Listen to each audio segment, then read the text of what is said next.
Welcome to the Heidi Thorne Show. I'm your host, Heidi Thorne, and in this podcast I share my real-world self-publishing and small business experience with you. Before we get started, I just want to remind you to subscribe, like, comment, and share.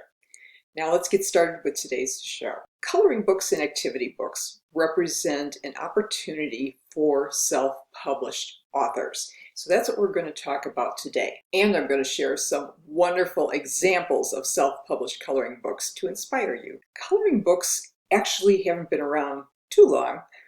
About the end of the 19th century, early part of the 20th century, coloring books came out as part of the Art for All movement that concentrated also on school children's art experience. The early coloring books were designed to be painted, not used with crayons. In fact, crayons didn't really start being used in coloring books until about the 1930s. Today we use a variety of art tools in coloring books. We use markers and some watercolor, colored pencils, crayons, paint. We use a bunch of different things. When I was in the promotional products business, I sold coloring books to a few of my clients, and they would constantly reorder them because they were welcome and useful items for their clients. So it does represent a continuing opportunity for self-published authors. About the 2010s, the adult coloring book trend started to heat up. In that trend, adults were using coloring books to relieve stress and anxiety, build their creativity, improve or maintain their brain and motor skills. And then the trend kind of cooled off about the middle 2010s. But then 2020 happened, and with the pandemic, people were staying at home. And people of all ages were looking for ways to relieve stress, entertain themselves while they were stuck at home. So the coloring book trend kind of heated up again. Now, regardless of what happens with the pandemic, coloring books and activity books will be a continuing opportunity for self-published authors. What should the subject of your coloring book be? Now, it will really depend on what audience you serve. If you serve families and children, the subject matter of your coloring book will probably lean towards the educational and child's entertainment side of the equation. And if you're catering to adults, it will probably be for stress and anxiety relief, as well as something that isn't too challenging for them, but just something fun with some beautiful designs. Now, can you self-publish a coloring book on Kindle Direct Publishing? Absolutely yes. You can do that with Kindle Direct Publishing's print on demand, which is even better because then you don't even have to pay for the printing of a coloring book. One word of advice though, they do not allow coloring ebooks on Kindle Direct Publishing. I know there are some coloring apps, mobile apps for devices where you can color electronically. Kindle doesn't offer that on either the app or devices. And in fact, if you try and publish a coloring book on Kindle Direct Publishing, it might even be taken off because it doesn't comply with their terms. One of the concerns that authors do have with self-publishing coloring books and journals and workbooks on Kindle Direct Publishing for the paperback is the fact that they are perfect bound. And sometimes it is difficult for these books to lay flat. So the way around that is to use a bigger format, such as 8.5 by 11, the largest format that is available on Kindle Direct Publishing. So let's flip over to this page here, and you'll see that it still doesn't lay flat perfectly, but it does lay flatter than if it was a smaller size. One of the concerns that self-published authors who publish coloring books, activity books, journals, workbooks on Kindle Direct Publishing is that there's going to be bleed through when people do pen marks on the book itself, on the pages in it. So what I've done here is I have used a Sharpie, which is a highly liquid marker, on one of my books. So I've sacrificed one of my books.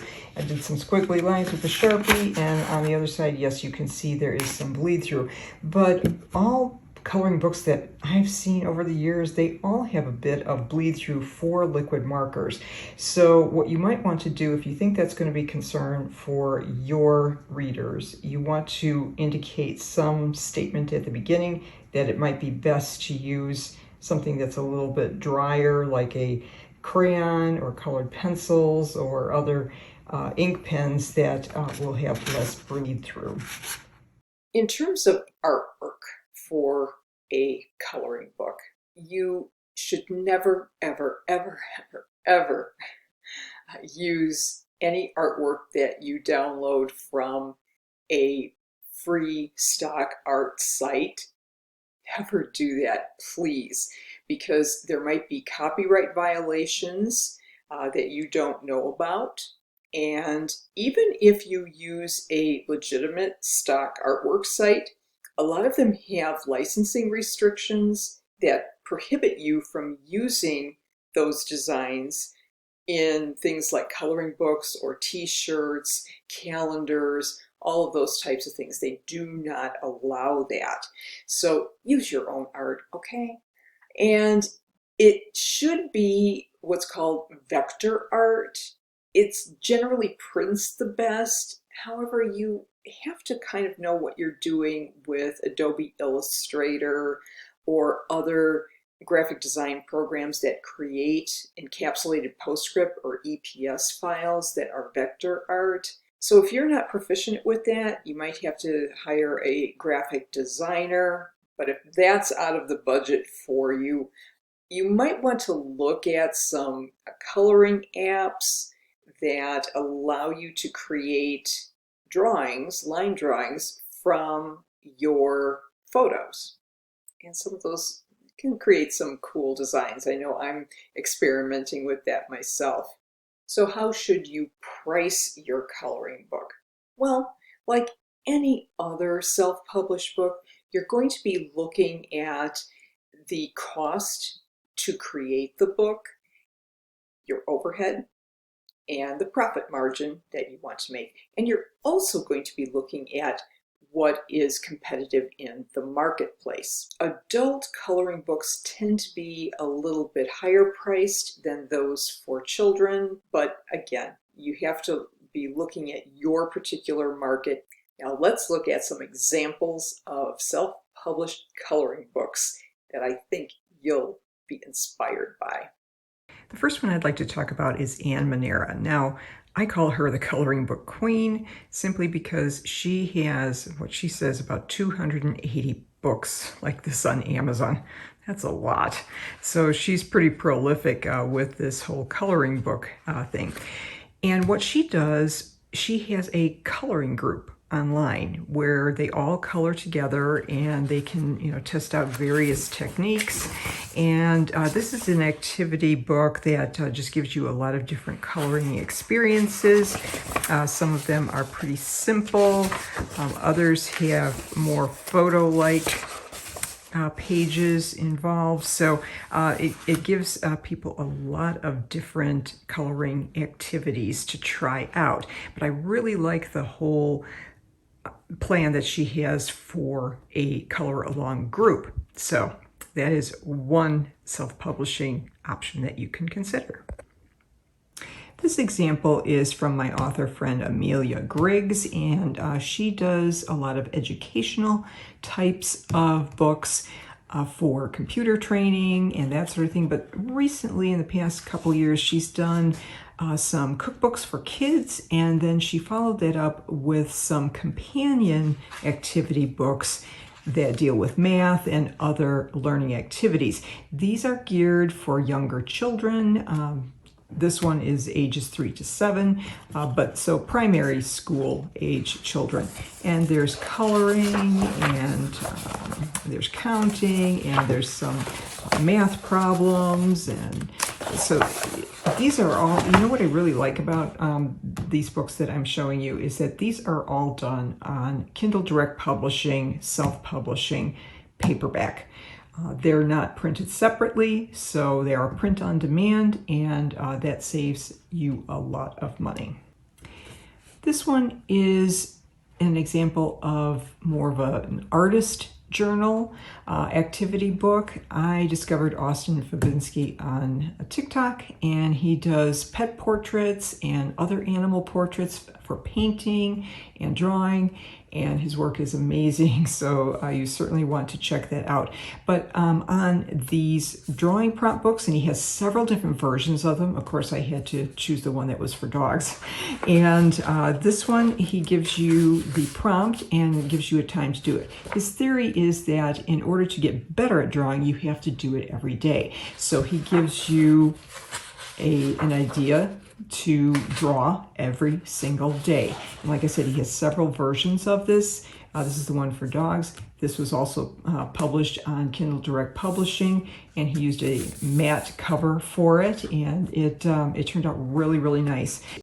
This example is by William D. Holland, who is a novelist. However, he's also an urban farmer. So he did a coloring book on his urban farming experience, and he sells it on Amazon. It's self-published, of course, but he also sells it at farmers markets. And so what he's done is he's talked about his urban farming experience and tips, and then there's a simple coloring page opposite the discussion of his urban farming tips. And so this is another great example of how to expand your self-publishing sales. So I hope you found this helpful or inspiring, and if you did, please rate, review, and subscribe to the Heidi Thorne Show on whatever podcast platform you like to use.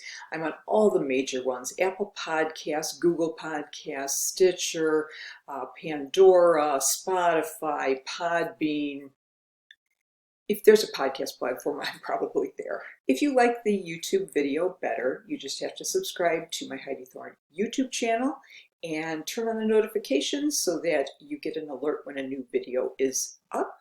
If you'd like to see my self-published books, I don't have a coloring book as I'm recording this, but you never know. My books are available on Amazon, and my audiobooks are also available on Audible and Apple Books. If you'd like to connect with me, my website is very simply HeidiThorne.com. Thank you so much for listening and for your support. I'll look forward to talking with you again in the next episode, and in the meantime, have a great day.